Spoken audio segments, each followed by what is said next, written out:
蒋介石怎么也想不通啊，怎么我们这个打一枪换一个地方的中央扩大会议，也可以开得这么热闹啊？同志们，昨天的会议开得很好，大家都深刻地认识到，地方工作就是要密切联系群众，其中心的问题就是土地改革。所以今天，请大家继续就这个问题深入地进行探讨。还有一个问题就是，如何组织与发展战略进攻，巩固与扩大我们已经掌握的战略主动权。请各位同志各抒己见啊！土地改革问题是我们的核心问题。由于战争发展迅猛，农民群众对土地的需要进一步扩大了。中央认为，我们制定的5·4指示需要进一步的完善。至于怎么完善和发展，还需要大家畅所欲言呀。各位首长，关于土改问题，我有一些想法。郑勋同志，请讲。首先，我要感谢中央的决定，让我从前线回来，回到西北局，继续搞土改。但是说实话，我愿意在前线打仗，男儿上阵杀敌，痛快，酣畅。但是土改这一摊，在我心里也从来没有放下过。我知道土地问题是根本问题，我是真的想把土改当中存在的大大小小的这些问题，全都解决掉，全都解决好。只拿陕甘宁边区的土改经验举例，1年的土改工作，我们取得了巨大的成果。当然，这当中也出现了很多问题，其问题主要集中在身处土改一线的同志过于着急，犯了斗争扩大化的错误。这当中出现了损害中农和民族工商业者利益的情况，乱打乱斗、抓化形地主的错误频繁出现。我想这些问题应该引起我们的重视，必须及时纠正，否则这对于战争、对于发展经济是非常不利的。习仲勋同志说得好啊，很多同志不愿意说问题，只爱说成绩。可是问题摆在那儿是绕不过去啊！碰到可能会影响我们革命根基的问题，更是要讲出来。只有讲出错误，才能纠正嘛。革命不能冒进的，啊！仲勋同志所说的问题，不只是在陕甘宁地区，在各解放区都有不同程度的出现。这是需要引起我们重视的呀。我看西北局的领导应该增加魄力啊，对错误采取严肃的态度，以达到团结同志和团结群众的目的。全国各解放区的领导们也要引以为戒啊！我们共产党的先进性不只体现在创造性地发动了土地改革，更体现在我们有自检能力，可以随时修正错误。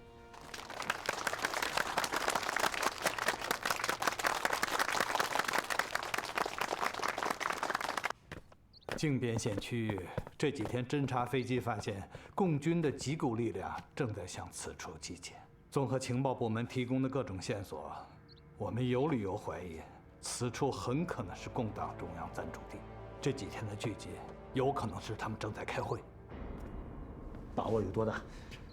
我们手头的情报几乎都是间接性的，这个评估的准确性实在无法预判。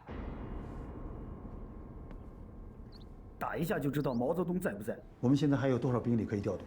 此地周围几个旅的力量还不够，参谋处询问是否可以调动延安警卫兵团参与清剿行动。看来只能调动延安的兵了。报告，陈总长电报。主任，总裁真的要来了。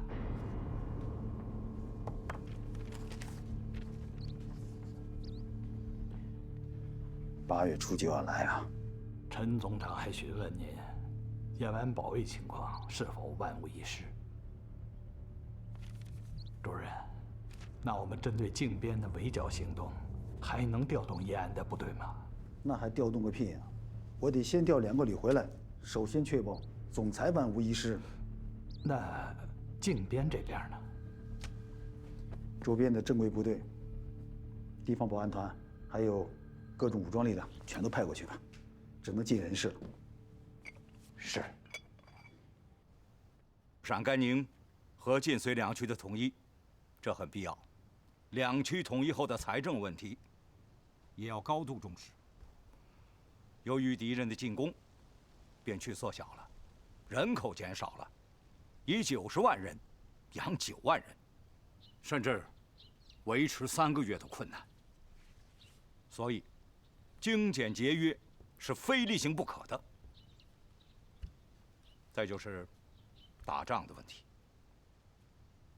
有的同志啊，对胜利仍然抱有侥幸的心理，寄希望于陈赓部来陕北，而不认真准备艰苦奋斗。这在领导机关中也存在啊。胜利并非唾手可得，这种思想必须切实解决才行。这是我想说的。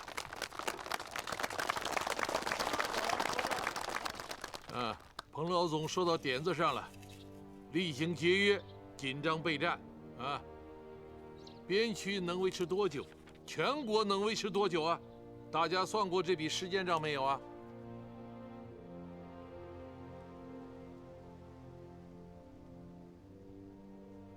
关于战争时间表的问题啊，我自己算了一下，5年，从去年开始算，5年的时间，打败蒋军，建立新中国。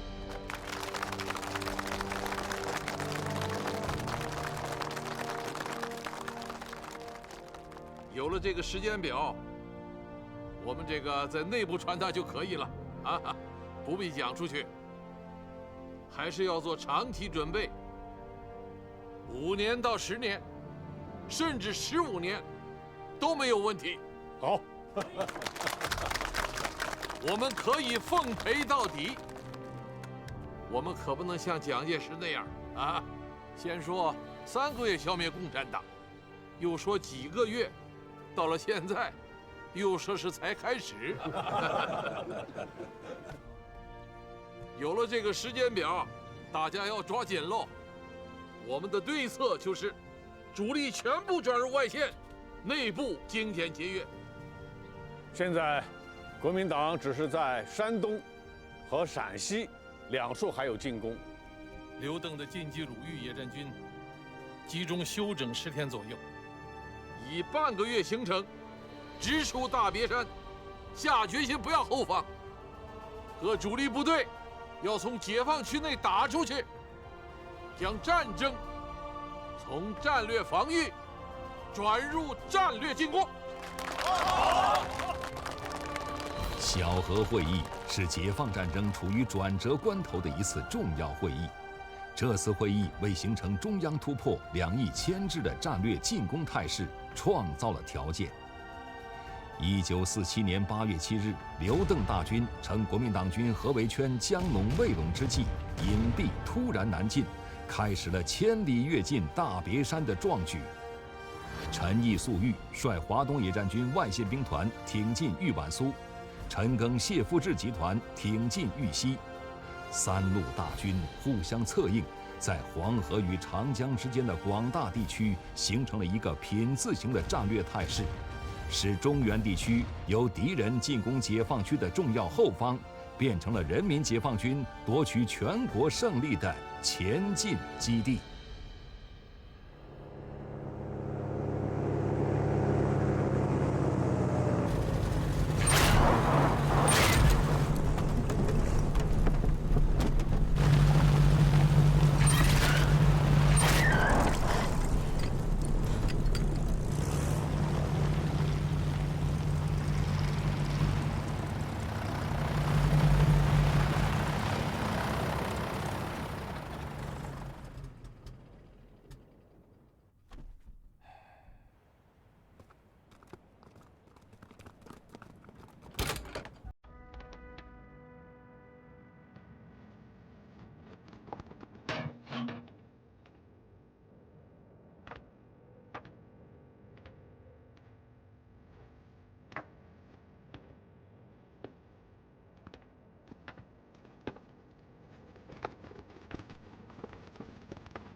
2年前，我们曾经请毛泽东到过重庆。今天我们到延安，算是回访吧。可惜的是，毛泽东并没有邀请我，我是不请自来啊。总裁啊，您现在是以胜利者的身份视察您的领地，无需毛再邀请啊。视察领地，在民众中间，我却没有感受到啊。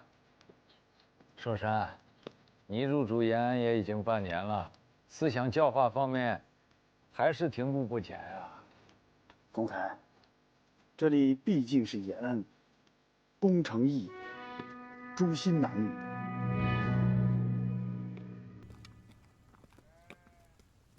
哎，主席，刚收到消息，蒋介石在延安逛了一圈，现在正往枣园去了。您看，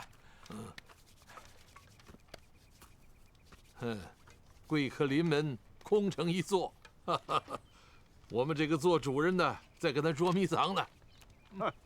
哎，我看这挺好啊。延安是我们的共产主义教育基地，蒋介石就应该自己去多看一看、学习学习，多领会、多体会，才能够真正悟到什么是革命的真谛呀。没人跟他讲解啊，他都听不懂。要是给他配点黑豆，他就懂了。总裁，你看，这些窑洞的门和窗，都是用没有油漆过的旧木头做的。窑洞里边的墙壁，也是剥落得很厉害。毛泽东的那张床，还是用旧榆木钉的。隔壁周恩来、朱德、刘少奇住的窑洞，也都一样。看来中共首脑对生活条件的要求，确实不讲究。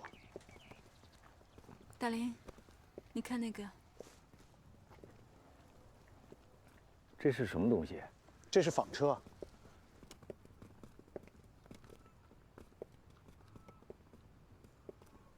共产党领袖的院子里面，怎么会有这种纺车呢？我也是听村民说的。由于我大军围困日久，延安呢物资特别匮乏，这个纺车就是毛泽东用来纺纱的。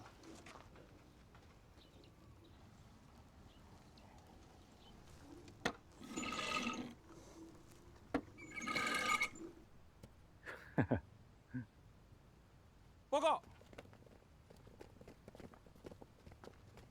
总裁，给您找到了，这是附近的村民，应该见过毛范。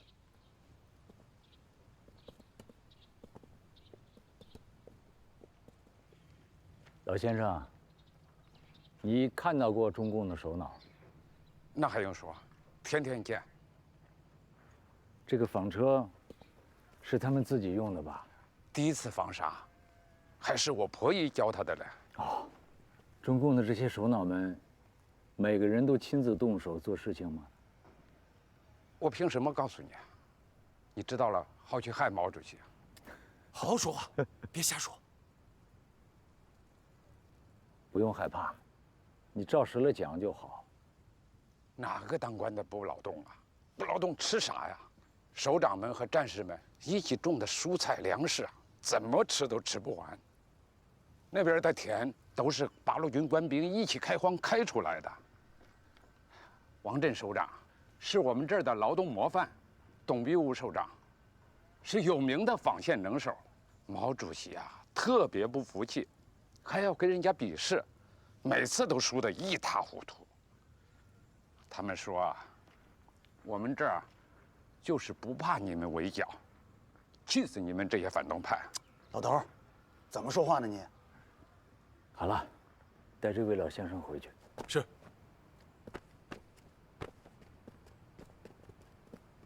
总裁啊，别听他说这些没用的，这都是共党的宣传策略，没有一句是真的。大林，我想试试这个纺车。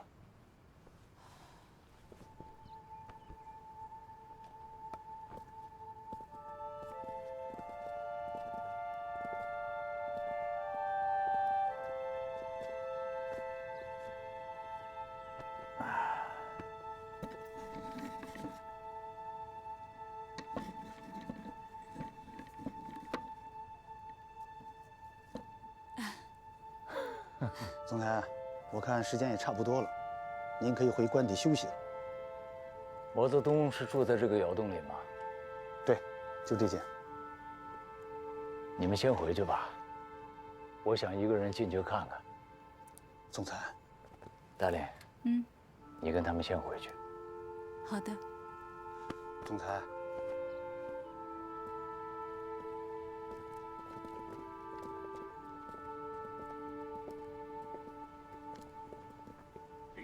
陈诚要去东北。陈诚为了这个事，在老蒋家待了1天。临到蒋介石上飞机之前，才见了一面，把事情敲定了。陈诚很得意，给他的支教讲了，说是很快就会对外宣布。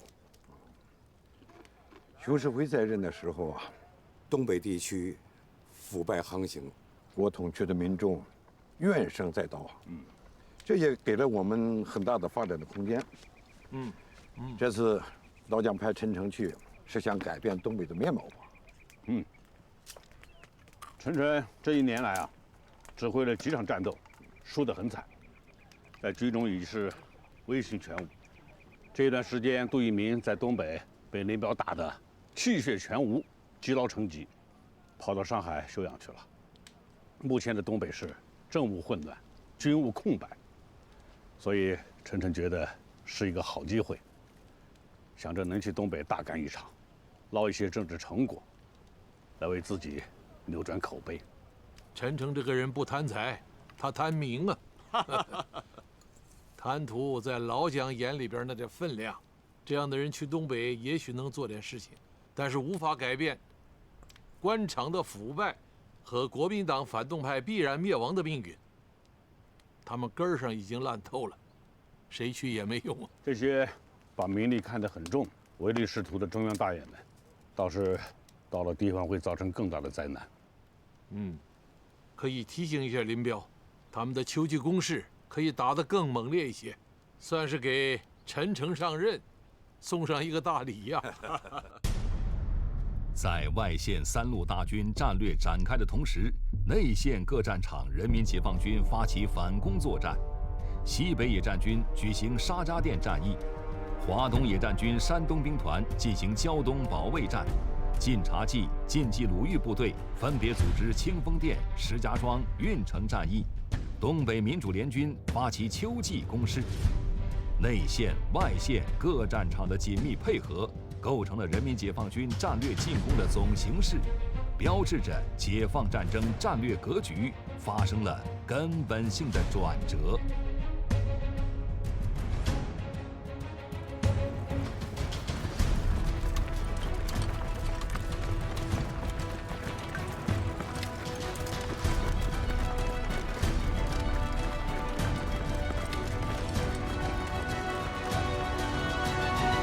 同志们，我们的任务是既要歼敌，还要打援。同时进行的话，我们的兵力肯定不够。所以，我老罗的意见是：从边上往里打，集中兵力，先打西风。据我了解啊，在西风，他们那里只有1个团的兵力，所以等我们先把西风拿下以后，再一步一步的扩大我们的战果。毛主席说得好，我们不打无把握之仗。罗政委这个方案稳妥谨慎，取胜的把握很大呀。是啊，是。同志们，大家还有什么意见没有？没有。报告政委，没有。好。哎，韩司令，韩司令，谈谈你的想法吧。我刚刚到任，大家我都不认识，情况也不熟悉，应该熟悉情况再说啊。那好，韩司令没什么意见，我们这个方案就算是全体通过啊。马上形成决议，参谋总走。是。哎，罗政委，情况是应该先熟悉再说。不过，对于今天这个作战方案，我有些想法想跟大家说说。韩司令，你说。中央军委和毛主席最新指示，为了配合战略进攻的态势，秋季攻势这把火要烧得更猛一些。火要烧得猛一些，稳扎稳打可不行啊。胆子和步子都要放大一些。这一仗的目标，应该定在把敌116师一口吃掉。一口吃掉？怎么可能？嗯？一口吃掉的仗，怎么打？是啊，上啊，这么打。老政委，同志们，三纵大部隐蔽奔袭，直插文远铺；另一部埋伏在西风和文远铺以外，待敌增援，在野战中将其消灭。千水同志，太远了，这个方案根本就不切实际。你看，从这里到威远铺，至少有240里地。这么远的距离，沿途都是敌军的势力范围，我们如何保证安全隐蔽的情况下直插进去？是啊，韩司令，就算是我们侥幸插进去了，但突袭不成，反而被119师和敌人纠缠，我们撤不出来，那三纵就全毁了呀！是司令员同志。是啊，东北的形势刚刚好转，不可冒进呐。罗政委，同志们，我的确是新来乍到，但是我对三纵的指战员们有信心。我们的战士已经脱胎换骨了，无论是意志品质还是战术素养，我们今天的战士已经今非昔比了。我认为这一仗只要指挥得当，共产党的士兵能爆发出来的力量是不可想象的。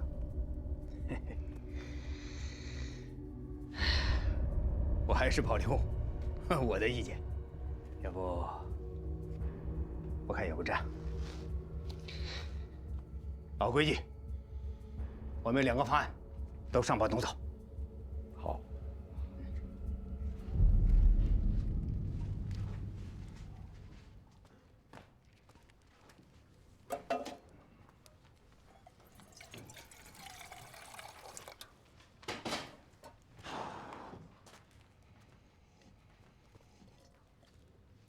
2个方案你怎么看？各有各的道理，都没错。如果是你，怎么选？林总，主席要求我们加大秋季攻势的力度，以策应中央挺进中原的战略大局。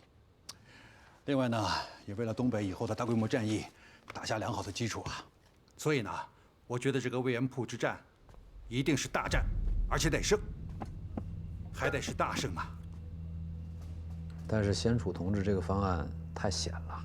韩大胆敢这么做，一定有他道理的。东北这1年经过这个土改诉苦运动，包括整军训练，那已经是今非昔比了。部队的战士士气很旺，战斗意志也很强烈。韩大胆自己也坚信咱们一定会赢。所以他叫韩大胆，他敢信呀。林总，那咱们呢？咱们是信还是不信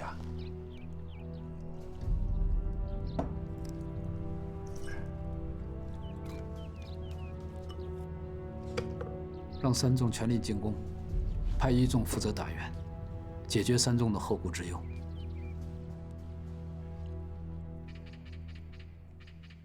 共军南满3纵向来是最难缠的部队，如今又调了个韩先楚过去做司令，他勇猛如虎，极不好对付子修兄，西风一线之战士，你要好好的谋划呀。我知道了，光庭。西风一线我们准备充分，共党别说是一个韩先楚了，就算是换了大罗金仙来，他们也赚不到什么便宜。子修兄，不可轻敌啊！这2年，我们多少战士之失利，都是因为轻视了共产党，而且现在，共党的势力是越做越大。好了，光庭，我也是在关内战场上跟他们一路打过来的，我知道他们不好对付。可是我们西风一线确实稳固，光庭大可放心。那就好。我听说你现在一直在搞肃贪工作，已经动了几个不能动的人物。沈阳方面动荡很大呀。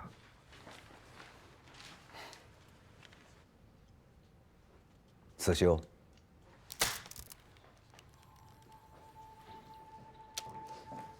光铁啊，你听到的只是传言而已啊。我可以告诉你，东北很好，沈阳也很好。光庭，你可以放心。慈修兄，东北的情况远比你想象的要复杂得多。熊世辉在的时候，虽然是肃贪不力，但是他至少勉强保持了官面上的平静，让我们这些带兵打仗的将领没有更多的后患。东北的问题，乃至全国的问题，绝非一个贪字可以概括。我担心，如果你把这件事情做到极致的话，会引出其他的事端来。到时候，东北动荡，情况将会更加失控啊！光庭啊，我看你还是好好的养病吧。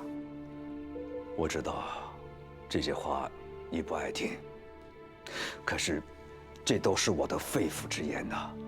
慈修啊，你现在监掌军政大权，一定要心明眼亮啊！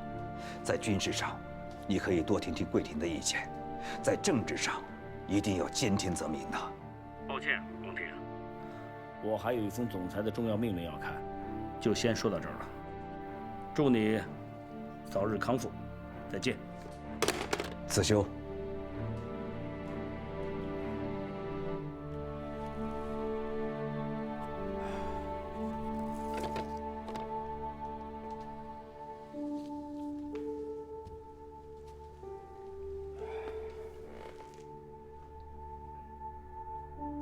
东北不可乱，东北不可乱了。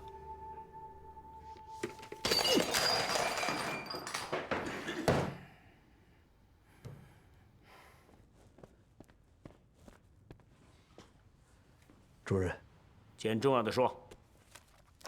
第52军副军长刘玉章潜逃，部队目前处于失控状态。几个刚被查封的粮仓同时发生了纵火事件，目前正在全力救火，但是人员和粮食损失暂时无法预估。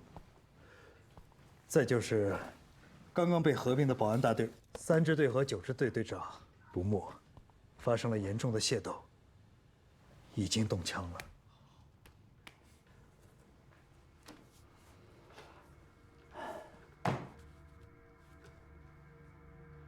我要肃他们的贪，抓了贪官，他们反倒过来要拆我的台。主任，情况现在对于咱们来说，比想象的还要麻烦。您看，应该……好了，116师什么情况？啊，116师来电，察觉敌第3纵队有调动迹象，所以请求沈阳方面增派2个师驰援，以增强他们的守备。援兵可以派1个师就够了。告诉116师，共军的主攻方向一定是西丰、头营子一带，让他们抓紧准备，积极布局，争取反过来把他们的3纵给我吃掉。是。都过来。这个时候，我需要一场胜利，一场大胜，否则可就真麻烦了。来，都看好。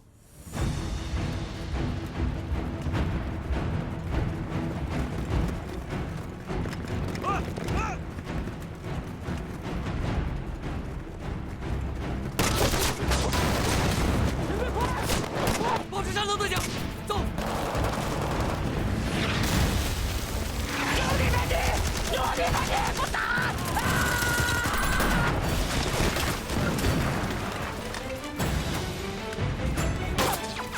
同志们，我们现在出息了！现在我们是尖刀连，身为尖刀，我们肯定要冲在最前面，1点2面，3三制，4快1慢，都要在实战中运用起来。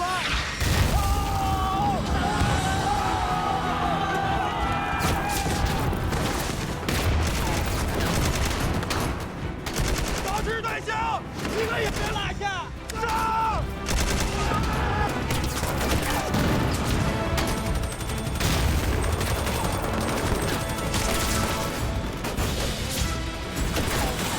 天王山主攻攻不上去，他们的炮火太强大了。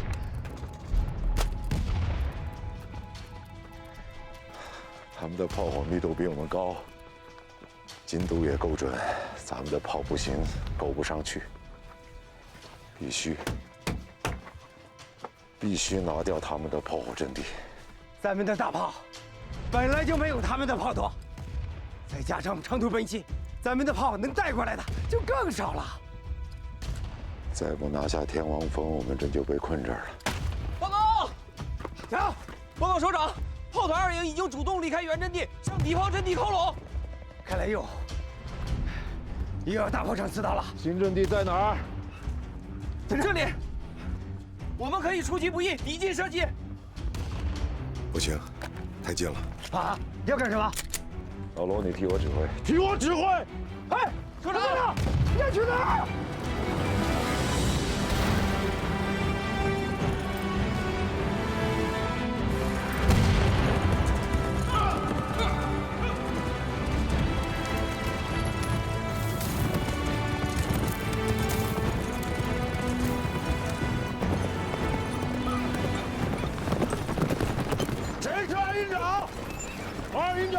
报告首长，我是。我命令你，带上你的营底的炮，向后撤，至少1公里。引击！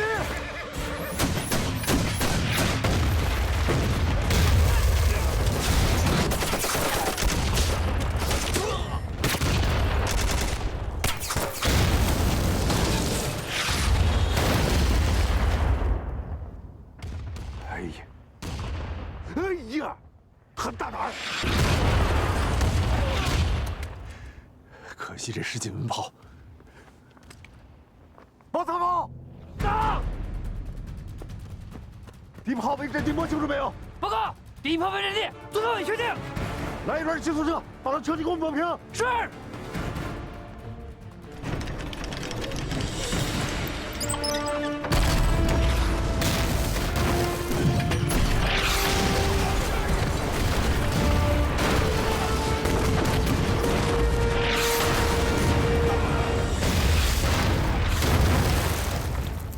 谁在开炮？报告司令，是炮兵，炮4纵队的同志们到了。好啊，朱司令来了。手榴弹！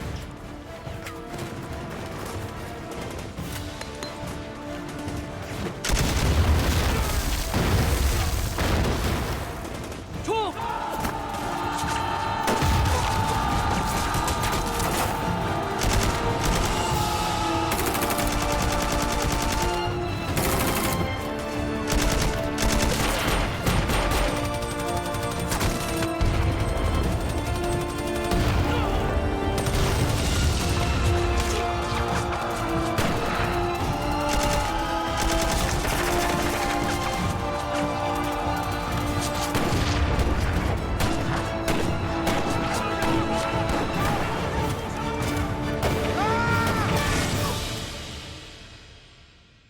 千军易得，一将难求啊！这一仗，3纵全歼国民党53军116师。战后，牟春初总结说，这个韩司令用兵有正有奇，有独到之处。战士们把林彪的3三制、1点2面、4快1慢的战术也用得炉火纯青啊！强将手下无弱兵，3纵被蒋军称作是旋风部队。谁碰上了都要抖3抖啊！闻风丧胆呐！哎，小庆，首长。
睡着了。怎么不去房间睡啊？一直在看书，想做一点笔记，困倦了。看什么？看怎么入神？啊，这本书，你看看。这不是共党林彪的书吗？秋季攻势，他就占了很大的便宜，就是因为他在东北创立了自己独特的战术方法。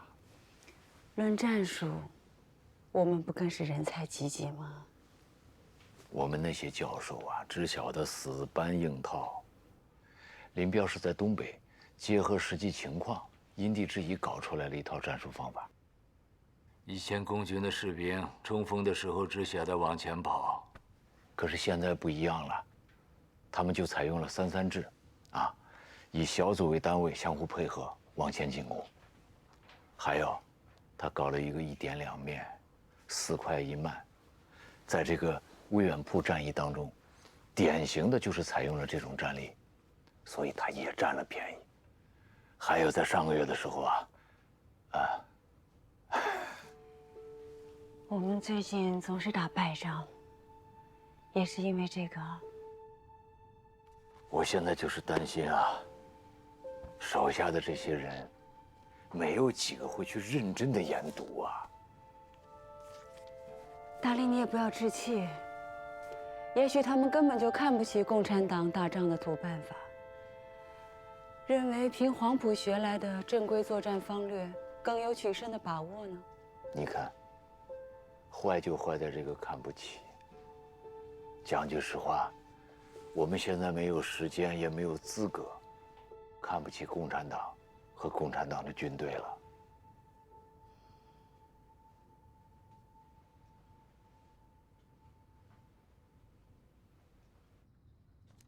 主席，3种情况3种打法，我记得苏军条例上就有。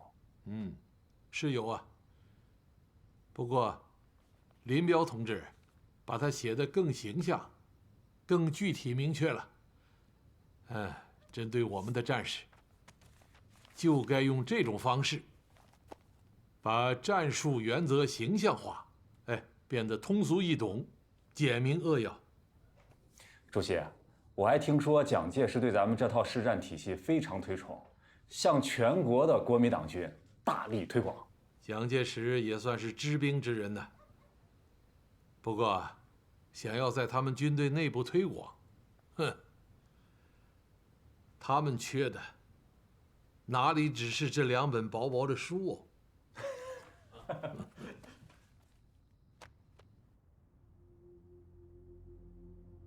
满意啊！现在整个沈阳城里边都在流传着一句话，叫什么呢？陈诚真能干，火车南站到北站。这不是在夸我陈诚交通管得好，是在说我陈诚是个废物，火车只能南站走到北站。现在的沈阳城已经成了一座孤城了。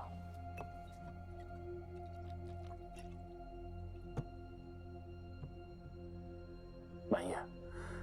我原以为我是条鲶鱼，可以搅动着整个黑暗的乱局。可是现在我知道了，我只不过是只虾米，靠我自己只能被这黑暗完全彻底的吞没，什么都剩不下，剩不下。满意啊，我后悔来东北啊。真的，我后悔啊！我还是去给干妈说说，要你回来吧，应该还有退路。